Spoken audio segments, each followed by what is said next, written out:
Hello students, good morning.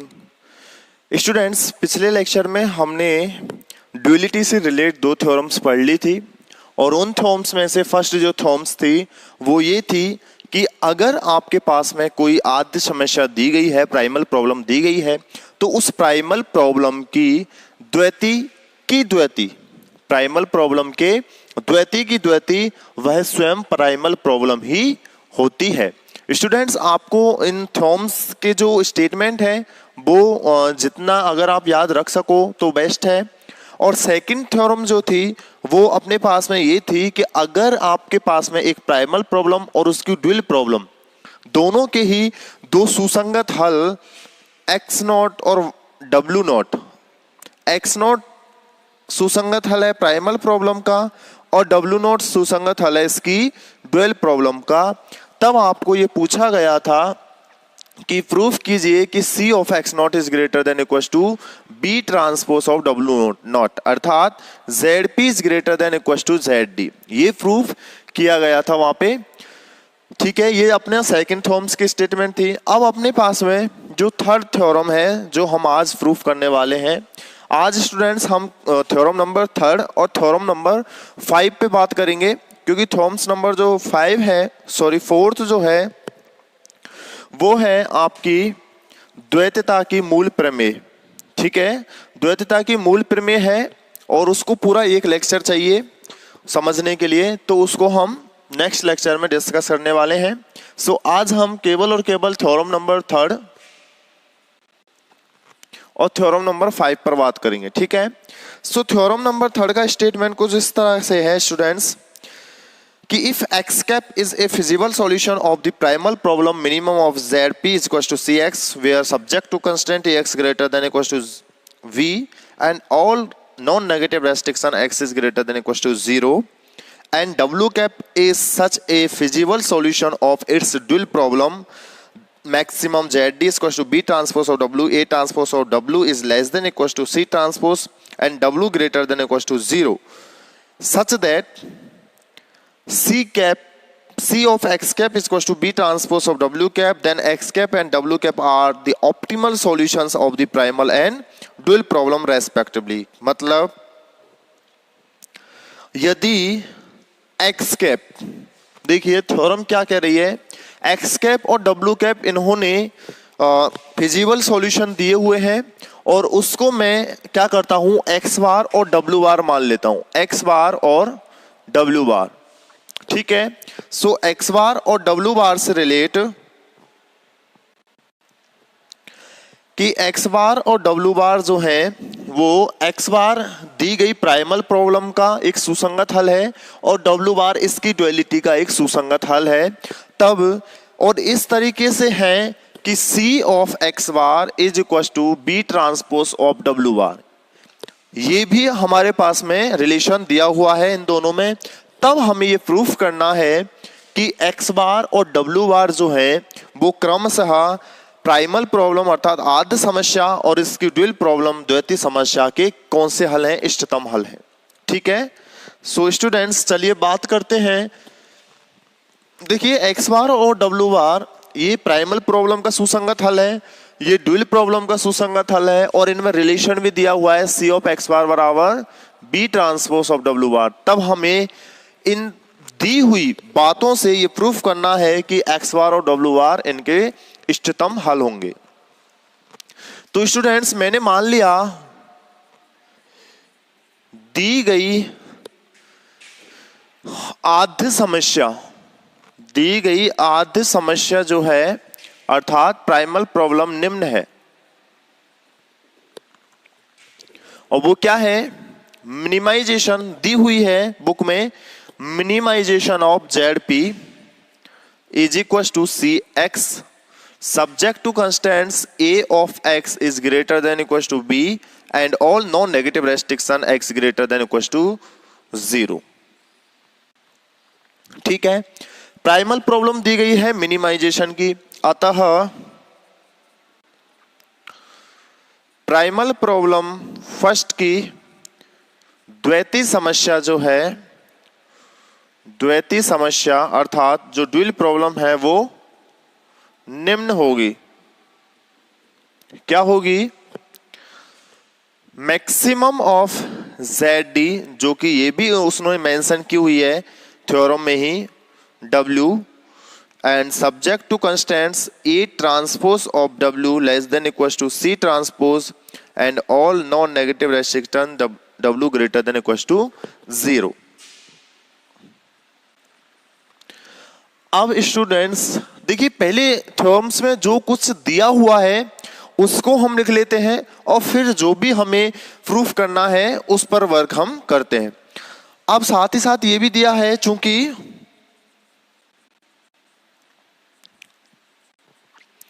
दिया हुआ है कि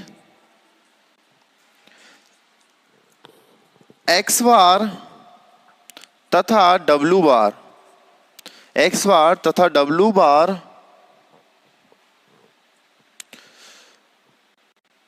क्रमशः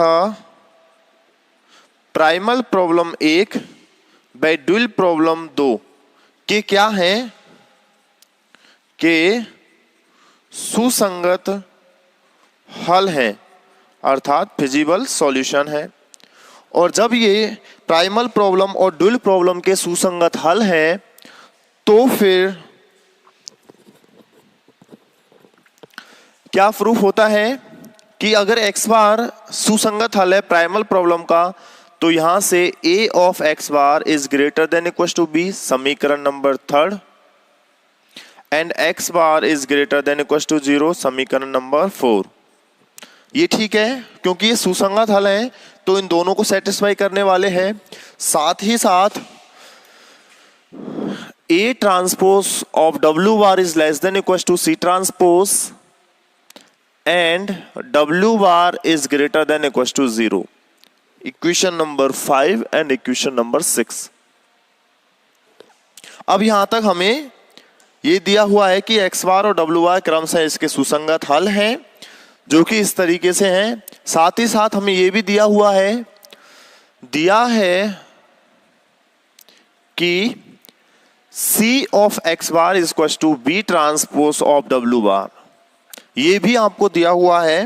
यानी कि जो x बार और W बार जो है प्राइमल प्रॉब्लम 1 और ड्यूल प्रॉब्लम 2 के सुसंगत हल इस प्रकार हैं कि C ऑफ x बार बराबर B ट्रांसपोज ऑफ W बार। अब हमें ये प्रूफ करना है स्टूडेंट्स कि x बार और W बार जो हैं वो इनके इष्टतम हल होंगे। किनके, x बार होगा इसकी प्राइमल प्रॉब्लम का इष्टतम हल, तो W बार होगा इसकी ड्यूल प्रॉब्लम का इष्टतम हल। तो स्टूडेंट्स मैंने माना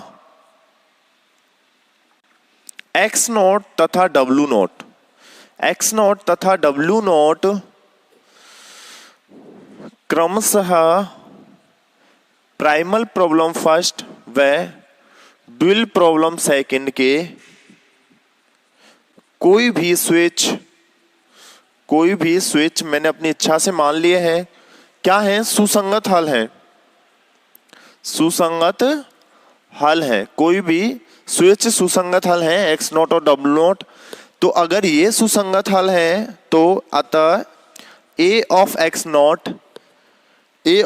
not is greater than equal to b, समीकरण नंबर 8, and x not is greater than equal to 0, 9, and a transpose of W naught is also less than equal to C transpose 10, and W naught is greater than equal to 0। ये ठीक है। अगर मेरे पास में x not W not क्रम से है primal problem की, अगर कोई स्विच सुसंगत हल है तो इनको सेटिस्फाई करेगा, और W नॉट उसकी ड्यूल प्रॉब्लम का सुसंगत हल है तो इसको सेटिस्फाई करने वाला है। ठीक है। अब मैं क्या करता हूं स्टूडेंट्स कि चूंकि x बार व W नॉट, देखिए अब मैं बात कर रहा हूं x बार और W नॉट पर। ठीक है। तो चूंकि x बार व W नॉट जो है वो क्रमशः प्राइमल प्रॉब्लम व ड्यूल प्रॉब्लम के क्या हैं, सुसंगत हल है, सुसंगत हल है। x बार और W नॉट क्रम से प्राइमल प्रॉब्लम और ड्यूल प्रॉब्लम के सुसंगत हल हैं, तब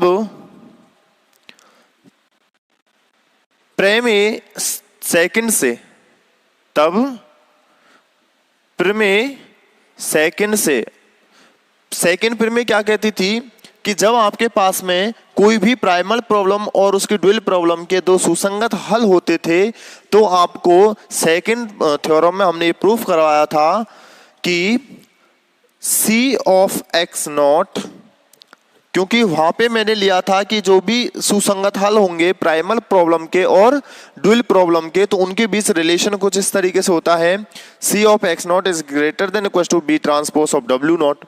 अब क्योंकि यहाँ पे x बार सुसंगत हल है तो इस x नॉट को मैंने लिख दिया x बार से, और W नॉट सुसंगत हल है तो B transpose of W not. ये बात समझ में आई? क्योंकि ये दोनों ही प्राइमल प्रॉब्लम और ड्यूल प्रॉब्लम के सुसंगत हल हैं, और प्राइमल प्रॉब्लम और ड्यूल प्रॉब्लम के सुसंगत हल होने पर प्रमेय सेकंड से हमने ये रिलेशन पढ़ा हुआ है, तब C of x bar is greater than equals to B transpose of W naught and C of x bar is equals to B transpose of W bar। तब समीकरण नंबर 7 से, समीकरण 7 से C of x bar की value क्या है? B transpose W bar। So B transpose of W bar is greater than equals to B transpose of W naught।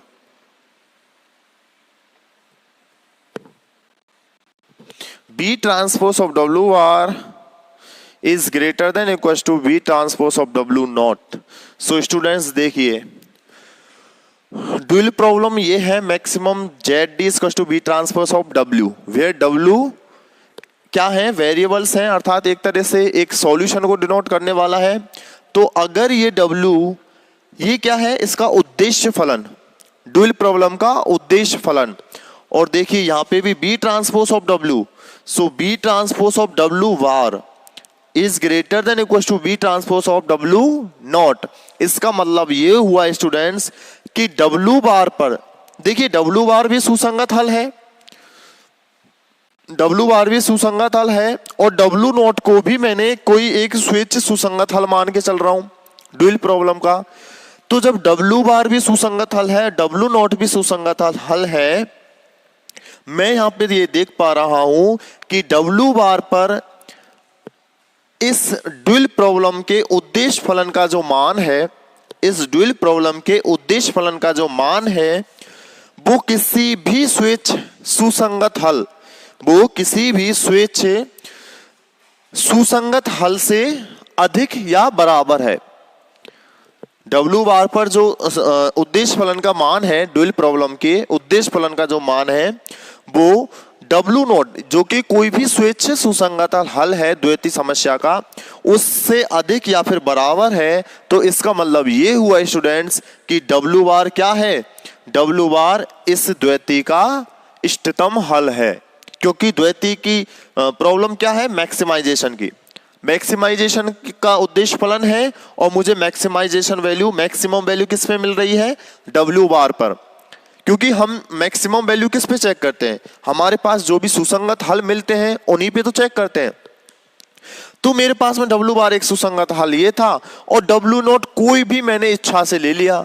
तो मैं कोई भी इच्छा से W नॉट एक सुसंगत हल ले रहा हूं, तो मैंने कोई भी लिया, उससे W बार पर वैल्यू अधिक है। उस कोई भी स्वेच्छ सुसंगत हल लेने से W बार पर वैल्यू अधिक है। इसका मतलब W बार इस द्वैती समस्या का क्या है? इष्टतम हल है।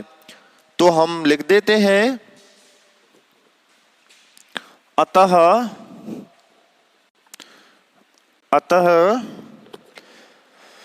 W बार पर द्वैती समस्या, W बार पर द्वैती समस्या के उद्देश्य फलन का मान, उद्देश्य फलन का मान, W बार पर द्वैती समस्या के उद्देश्य फलन का मान किसी भी स्वेच्छ सुसंगत हल, किसी भी स्वेच्छ सुसंगत हल W नॉट पर उद्देश्य फलन के मान से, उद्देश्य फलन के मान से अधिक या बराबर है, अधिक या बराबर है। अतः हम कह सकते हैं कि W बार ड्यूल प्रॉब्लम सेकंड का क्या है, इष्टतम हल है। और इष्टतम हल कौन सा होता है, जो कि दी गई प्रॉब्लम के उद्देश्य की पूर्ति करे। और दी गया फलन का उद्देश्य क्या है, मैक्सिमम का, और मैक्सिमम वैल्यू हमें मिल रही है W वार पर। ठीक है, यहां तक स्क्रीनशॉट ले लीजिए, बाकी आगे बढ़ते हैं। अब हमारा काम है कि जो ये x बार है, जो हम सुसंगत हल लेके चल रहे हैं, इसको भी मुझे प्रूफ करना है कि ये प्राइमल प्रॉब्लम का क्या है, इष्टतम हल है। तो चलिए बढ़ते हैं आगे।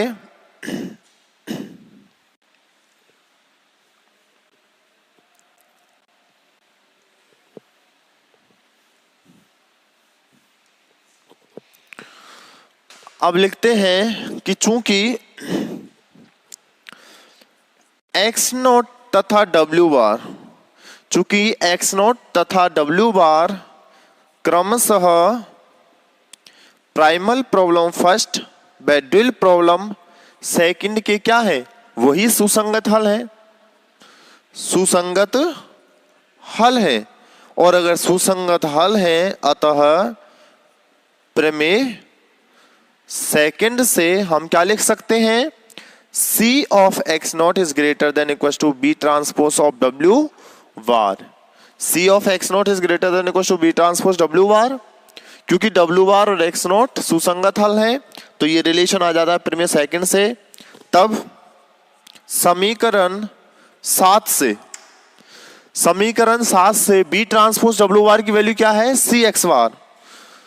तो C of x not is greater than equal to B transpose W bar की वैल्यू है C ऑफ x बार। अब यहां पे देखिए स्टूडेंट्स कि x नॉट मैंने क्या लिया था, कोई भी स्वेच्छ सुसंगत हल लिया था प्राइमल प्रॉब्लम का, जबकि x बार इन्होंने थ्योरम के स्टेटमेंट में दिया हुआ है कि ये एक प्राइमल प्रॉब्लम एक का क्या है, सुसंगत हल है। ये इन्होंने दिया हुआ है x bar with this relation, और ये मैंने मान लिया x नॉट कोई भी सुसंगत हल स्विच मान लिया प्राइमल प्रॉब्लम फर्स्ट का। अब देखिए कि जब मैं कोई भी स्विच सुसंगत हल मान रहा हूं इस प्राइमल प्रॉब्लम फर्स्ट का, तो उस स्वेच्छ सुसंगत हल पर इस प्राइमल प्रॉब्लम के उद्देश्य फलन का जो मान है वो थ्योरम में दिए गए सुसंगत हल x बार पर उद्देश्य फलन के मान से अधिक है या फिर बराबर है। अब देखिए स्टूडेंट्स, मेरा कहने का मतलब ये है कि इस स्वेच्छ सुसंगत हल जो कि मैं मान के चल रहा हूं, इस पर इस दी गई प्राइमल प्रॉब्लम के उद्देश्य फलन का मान दिए गए थ्योरम में सुसंगत हल जो प्राइमल प्रॉब्लम का है उससे उद्देश्य फलन के मान से अधिक है।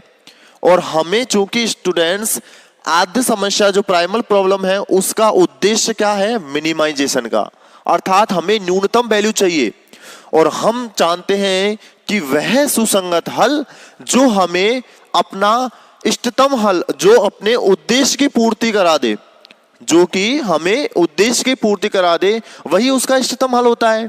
और यहां उद्देश्य क्या है, यहां उद्देश्य यह है कि वह सुसंगत हल जो इस समस्या के लिए सबसे न्यूनतम वैल्यू दे, सबसे न्यूनतम मान दे, वही सुसंगत हल इस समस्या का इष्टतम हल होगा।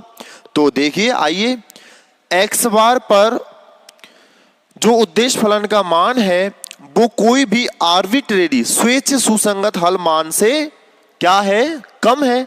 यानी कि इस x बार पर जो इस उद्देश्य फलन का मान मिलने वाला है वो इन अदर सुसंगत हल से कम ही मिलने वाला है, और हमें यही तो उद्देश्य है कि हमें कम से कम वैल्यू मिले।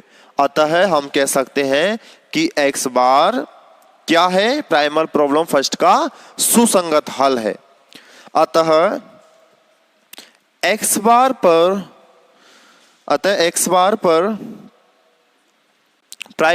प्राइमल प्रॉब्लम फर्स्ट के उद्देश्य फलन का मान, उद्देश्य फलन का जो मान है, उद्देश्य फलन का मान किसी भी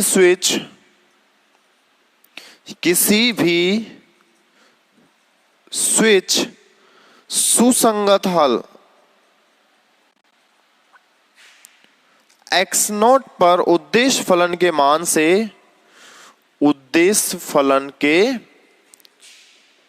मान से क्या है, कम या बराबर है।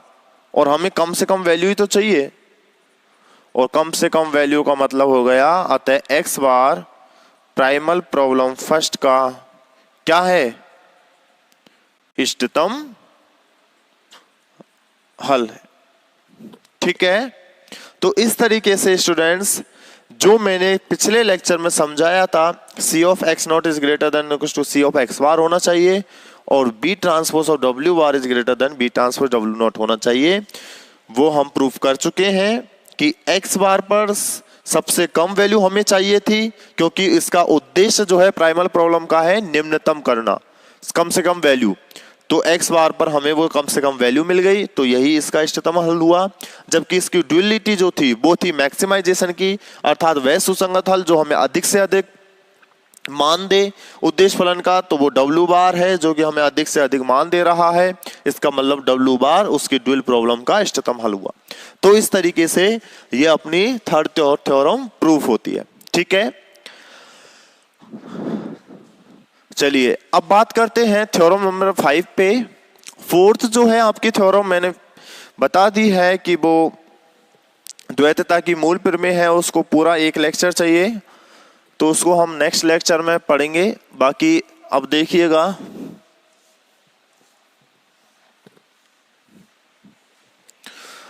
थ्योरम नंबर 5 कह रही है कि यदि किसी प्राइमल प्रॉब्लम का अपरिबद्ध हल हो, यदि कोई प्राइमल प्रॉब्लम आपको दी गई है, थ्योरम नंबर 5 है, यदि कोई प्राइमल प्रॉब्लम है उसका जो हल है वो अपरिबद्ध है, अपरिबद्ध हल है, तो इसने कहा है कि उसकी ड्यूअल प्रॉब्लम का या तो अपरिबद्ध हल होगा या फिर कोई हल नहीं होगा। तब उसकी ड्यूअल प्रॉब्लम का या तो हल होगा अपरिबद्ध और या फिर हल नहीं होगा। स्टूडेंट्स ये कह रहा है थ्योरम नंबर 5 में कि यदि कोई प्राइमल प्रॉब्लम है उसका हल अपरिबद्ध है, तब उसकी ड्यूअल प्रॉब्लम का या तो जो हल होगा वो अपरिबद्ध ही होगा या फिर हल होगा ही नहीं। तो इसको किस तरीके से प्रूफ करते हैं स्टूडेंट्स, इसको वही कॉन्ट्राडिक्शन वाली यानी कि विरोधाभास जो होती है अपने पास में विधि, उसी से प्रूफ करते हैं। समझने की कोशिश कीजिएगा। मैं बोलूंगा इसमें कि मैंने मान लिया कि इस प्राइमल प्रॉब्लम का अपरिबद्ध हल है, जो कि इन्होंने दिया हुआ है कि प्राइमल प्रॉब्लम का हल अपरिबद्ध है, तथा मैं साथ में ये भी मान के चल रहा हूं कि इसकी ड्यूअल प्रॉब्लम का जो हल है वो इष्टतम है। ठीक है स्टूडेंट्स, मैं मान के चल रहा हूं कि माना प्राइमल प्रॉब्लम का अपरिबद्ध हल है तथा इसकी ड्यूअल प्रॉब्लम का इष्टतम हल है। ठीक है, मैं ये मान के चल रहा हूं कि जब प्राइमल प्रॉब्लम का अपरिबद्ध हल है तब इसकी ड्यूअल प्रॉब्लम का इष्टतम हल है, ये मैं मान के चल रहा हूं। अब क्योंकि मैं जानता हूं स्टूडेंट्स थ्योरम नंबर 1 से कि किसी भी प्राइमल प्रॉब्लम की द्वैती जो समस्या होती है, किसी भी प्राइमल प्रॉब्लम के द्वैती समस्या वह खुद होती है, वह स्वयं ही होती है। और जब वह प्राइमल प्रॉब्लम के द्वैती समस्या वह स्वयं होती है तथा तो उस केस में उस प्राइमल प्रॉब्लम का जो इष्टतम हल होगा, एक परिमित इष्टतम हल होगा, तो वह उसकी द्वैती का भी परिमित इष्टतम हल होगा। ठीक है ना, कि यदि प्राइमल प्रॉब्लम का एक इष्टतम हल है तो इसकी ड्युअलिटी का भी इष्टतम हल होगा। कहां से? अभी हमने पढ़ा है थ्योरम नंबर 3 में कि जब प्राइमल प्रॉब्लम का एक हल इष्टतम हल था तो उसकी ड्यूअल प्रॉब्लम का भी इष्टतम हल होगा और उसकी ड्युअलिटी का भी इष्टतम हल होगा, यानी कि वो प्राइमल प्रॉब्लम का ही इष्टतम हल होगा। ठीक है, साथ ही साथ क्योंकि मैंने ये मान के चला हूं कि ड्यूअल प्रॉब्लम का इष्टतम हल है, ड्यूल प्रॉब्लम का मैं मान के चला हूं कि इष्टतम हल है, तो स्टूडेंट्स इसकी प्राइमल प्रॉब्लम का भी तो हल इष्टतम हल होना चाहिए। जब ड्यूल प्रॉब्लम का हल इष्टतम हल है तो इसकी प्राइमल प्रॉब्लम का भी इष्टतम हल होना चाहिए। जबकि हमने क्या माना था कि प्राइमल प्रॉब्लम का अपरिबद्ध हल है और ड्यूल प्रॉब्लम का इष्टतम हल है। तो थ्योरम के स्टेटमेंट से जो हमने फर्स्ट थ्योरम और थर्ड थ्योरम पढ़ी है उसमें मैंने बताया था कि यदि हमारे पास में ड्यूल प्रॉब्लम का इष्टतम हल है तो उसकी प्राइमल प्रॉब्लम का भी इष्टतम हल होना चाहिए। जबकि हमने माना है कि वो अपरिबद्ध हल होगा। इसका मतलब हमने जो मान के चल रहे हैं उसका ये क्या हो जाता है, कॉन्ट्रडिक्शन हो जाता है, विरोधाभास हो जाता है। और अगर विरोधाभास हो जाता है तो मेरा कहने का मतलब ये हुआ कि यदि प्राइमल प्रॉब्लम का अपरिबद्ध हल हुआ तो उसकी ड्यूल प्रॉब्लम का इष्टतम हल नहीं होगा। कि यदि प्राइमल प्रॉब्लम का अपरिबद्ध हल हुआ तो उसकी ड्यूल प्रॉब्लम का इष्टतम हल नहीं होगा। इसका मतलब अगर उसकी ड्यूल प्रॉब्लम का इष्टतम हल नहीं होगा तो वो हल कैसा होगा, या तो अपरिबद्ध हल होगा या फिर कोई भी हल नहीं होगा। बात समझ में आई कि जब मैं मान के चला था कि प्राइमल प्रॉब्लम का अपरिबद्ध हल है और उसकी ड्यूल प्रॉब्लम का इष्टतम हल है, और क्योंकि मैं जानता हूं कि जब प्राइमल प्रॉब्लम का हल इष्टतम हल होता है थ्योरम नंबर थर्ड से, तो उसकी ड्यूल प्रॉब्लम का भी इष्टतम हल होता है, या फिर उसकी ड्यूल प्रॉब्लम का अगर इष्टतम हल होता है तो उसकी प्राइमल प्रॉब्लम का भी इष्टतम हल होता है। जबकि जो मैं मान के चल रहा हूं कि उसकी ड्यूल प्रॉब्लम का अगर इष्टतम हल है तो उसकी प्राइमल प्रॉब्लम का भी तो इष्टतम हल होना चाहिए। जबकि ऐसा नहीं था। इसका मतलब मेरा जो मान के मैं जो चल रहा हूं उसका कॉन्ट्रडिक्शन हो जाता है, उसका विरोधाभास हो जाता है। इसका मतलब यह हुआ कि जब प्राइमल प्रॉब्लम हल नहीं हो सकता और अगर उसकी ड्यूल प्रॉब्लम का हल इष्टतम नहीं हो सकता तो दो ही हल बचे, या तो वह अपरिबद्ध होगा या फिर वह कोई हल नहीं होगा। तो ये स्टेटमेंट जो मतलब थ्योरम नंबर 5 थी वो ओनली ऑन बेस थी पिछली थ्योरम्स पे, ठीक है। बशर्ते आपको वो स्टेटमेंट याद होने चाहिए, बाकी इसमें कुछ था नहीं। और रही अपने फोर्थ जो थ्योरम है यानी द्वैतता के मूल प्रमेय इंपॉर्टेंट है और उसको पूरा एक लेक्चर चाहिए, तो हम उसको नेक्स्ट लेक्चर में पढ़ते हैं। आज के लिए इतना ही। Thank you so much.